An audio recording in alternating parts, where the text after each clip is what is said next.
27. versi, þá sagði Jesús við þá: hvíldardagur varð til mannsins vegna og eigi maðurinn vegna hvíldardagsins. Því mannssonurinn einnig herra hvíldardagsins. Svo að með því að hafa í heiðri hvíldardaginn, reyndar öll boðorðin, ekki síst hvíldardaginn, fjórða boðorðið, að þá erum við að játa hollustu okkar við skapara okkar, við frelsarann okkar, sem Jesús Kristur. Og þetta að finna í Nýja testamentinu. Og það enda meira þannig að finna í Nýja testamentinu. Það svo margir sem segja, við erum bara undir Nýja testamenti og ansa þá ekki svona textum í Nýja testamentinu.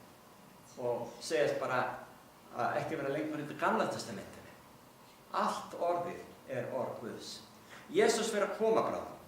Og það alveg óskiljanlegt í mínum huga að svo margir kristnir, þeir leggja ekki saman tvo og tvo og átta sig á því að Kristur fer að koma innan skamms, að sækja sitt fólk og láta menn sér virkilega detta það í hug.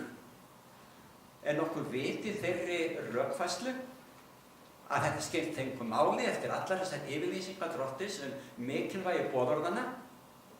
Lúsifer og þeim englum sem fylgdu honum í uppreisn á himni gegn Guði, þeim var kastað út af því að þeir vildu ekki hafa lög himinsins í heiðri. Og að halda því síðan fram að Kristus sé að koma og sækja okkur og þetta skipti engu máli með hvíldardaginn. Guð mun ekki stofna friði himinsins að eilífu í hættu með því að bjóða uppreisnarseggjum aftur inn í himini. Mönnum, körlum og konum sem að brjóta vísvitandi lög Guðs. Þegar Kristur kemur, þá verða margir sem hafa ástæðu til að fagna og gleðjast.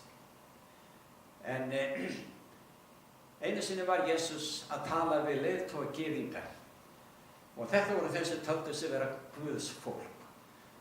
Og hann átti í smá brösum með þá vegna þess að þeir voru svo stoltir að vera afkomendur Abrahams og gyðingar hinu sönnu trúuðu. En Guð sagði við þá: Guðs ríki verður frá yfir tekið og gefið þeirri þjóð sem bera ávexti þess. Hér verður að víkja að fólki af öllu þjóðum sem verður hans þjóð.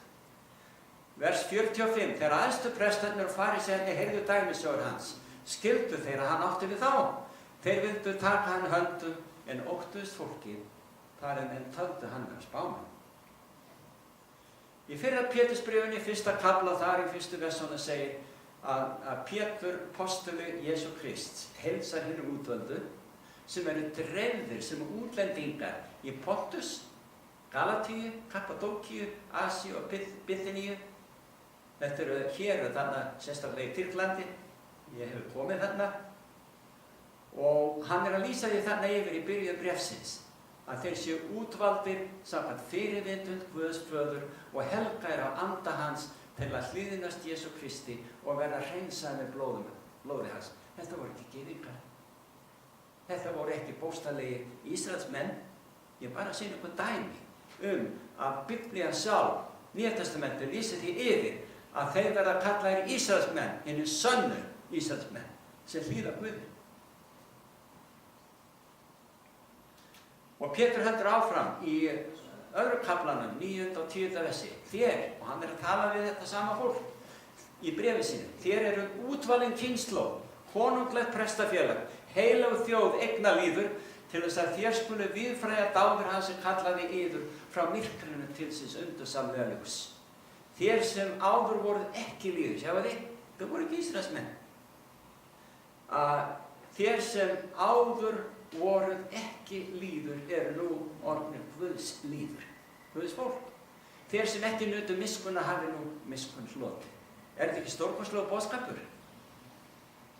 Þannig að hjálpræði Drottins stendur öllum til boða. Svo höldum við áfram í Óperubókinni 7. kafla og það 9. versi. Eftir þetta sá ég. Nú erum við aftur að koma að þeim sem voru innsiglaðir, 144.000 eða hvað. Mikill múur sem enginn gat tölu á komin.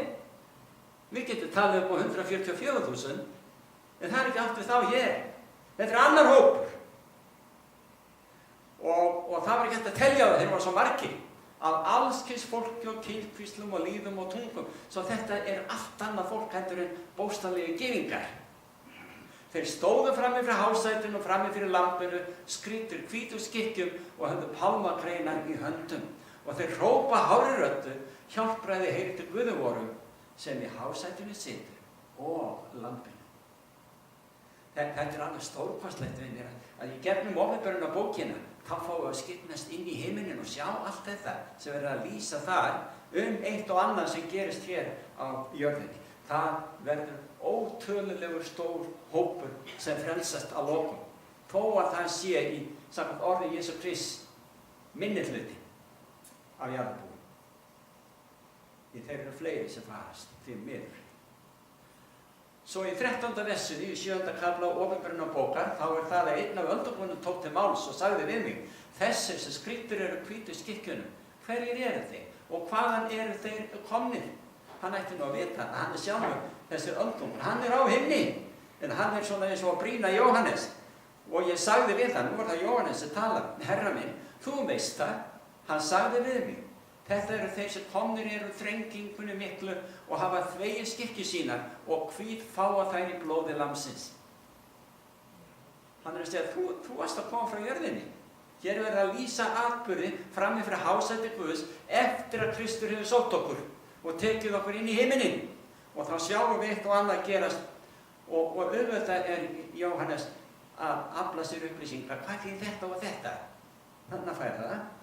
Þetta fólkið sem kemur úr þessari þrengingu sem kölluð hinn mikla. Það reynsla okkar og líferni í synd. Það sem við bjuggum við þjáningar og dauða hér í mannheimi.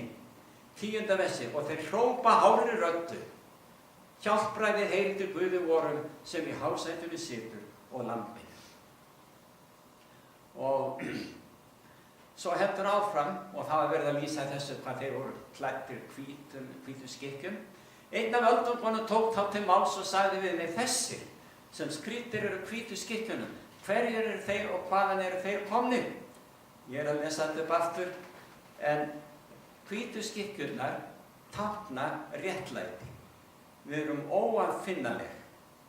Við erum íklædd réttlæti Jesú Krists og það eitthvað sem svo stórkostlegt. En við fáum þá að þjóna frammi fyrir hásæti Guðs dag og nótt í musteri hans og sá sem í hásætinu situr mun tjalda yfir þá. Bara verið að lýsa verndi Guðdómsins yfir hinu frelsuðu alla eilífð. Við förum yfir í 19. kaflan vegna þess að þar segir frá 7. versi: gleðjumst og fögnum og gefum honum dýrðina því að komið að brúðkaupi lambsins og brúður hans hefur búið sig. Lambið Kristur, brúðurinn, þar við. Söfnuðinu, fólki Guðs á jörðu, hefur verið lýst við brúður, yndislega fögur, þegar hún svona gengur með Guði. En í Biblíunni söfnuðinu lýst við skækjum, þegar að við lifum í uppreisn gegn Guði. Nema að þarna í 19. kafla opinberunarbókarinnar á 8. versi segir að henni, brúðinni, var fengið skínandi og hreint lín til að skríðast í. Línið réttlætisverk heilagra. Og hann segir við mig: rita þú sælir þeir sem boðnir eru í brúðkaupsveislu lambsins. Og hann segir við mig: þetta eru hinn sönnu orð Guðs. Og ég spyr vinir, hvers vegna í ósköpunum má ekki prédika boðskap hvern af öðrum eins og við erum að rifja þetta allt upp hérna í þessu námskeiði af blöðum opinberunarbókarinnar. Þetta ekki svo torskilið, ekki þegar við leitum skýringa annars staðar þá í Biblíunni við erfiðum orðum. Þetta allt galopið fyrir okkur. En kirkjurnar, hinn ýmsu trúar samfélög, boða allt mögulegt annað en sannleika, oft og tíðum. En Guð hefur alltaf átt sér sitt fólk á jörðu, stundum margt og stundum fátt. En þeir hafa alltaf haldið orðið Guðs á lofti og það leiðtust við að gera. Og 1. Jóhannesarbréf, 5. kafla, þar segir: hver sem trúir að Jesús sé Kristur af Guði fæddur, og hver sem elskar föðurinn, elskar einnig börn hans. Að við elskum Guðs börn þekkjum við að því að við elskum Guð og breytum eftir boðorðum hans. Getur fólk virkilega sagst vera kristið og trúað og barn Guðs eða börn Guðs, en það brýtur gegn orði Guðs og vilja hans, eins og honum lýst til dæmis í boðorðunum? Því að í þessu birtist elskandi Guð, segir í 3. versinu, að við höldum hans boðorð og boðorð hans eru ekki þung. En þetta er það sem boðað er. Það er ekki hægt að halda þessi boðorð, hver getur það? Það er alveg rétt. Við erum syndarar og þó við játumst Kristi, frelsaranum okkar, þá er ekki þar við sagt að við séum fullkomin. Þegar að okkar nöfn eru borin upp í himneska helgidómi, þá mun Kristur bera okkur vitni og við gefa okkur sitt réttlæti í staðinn fyrir okkar ranglæti. Og þá mun Faðirinn dæma okkur réttláta manneskjur. Við erum að koma að lokum, vinir. Við frelsumst aldrei fyrir dugnað okkar í því að halda boðorðin. En þegar að við sýnum Guði og bara himnunum yfirleitt að við elskum boðorðin, við viljum fara eftir þeim, við hlýðum þeim og við viljum halda á lofti öllu orði Guðs, þá erum við kristnar manneskjur. Þá er það úthellt blóð Jesú Krists á krossi, á Golgata, skólar í burtu öllum okkar syndum og við verðum lýst yfir, því verðum lýst yfir á himni að þú ert réttlát manneskja vegna þess að þú vildir, þú kaust Jesús sem þinn drottinn og frelsara. Í Jakobsbréfinu segir, og þetta er síðasta versið, 1. kaflinn og 12. versið: sæll er sá maður eða kona sem stenst freistingu, því að þegar hann eða hún hefur reynst hæf eða hæfur, mun hann öðlast eða hún öðlast kórónu lífsins sem Guð hefur heitið þeim elskar. Þetta snýst elsku til Guðs. Og þegar hann sér að þú elskar hann, þrátt fyrir allt að þú ert full ófullkomin manneskja, þá ertu frelsum manneskja.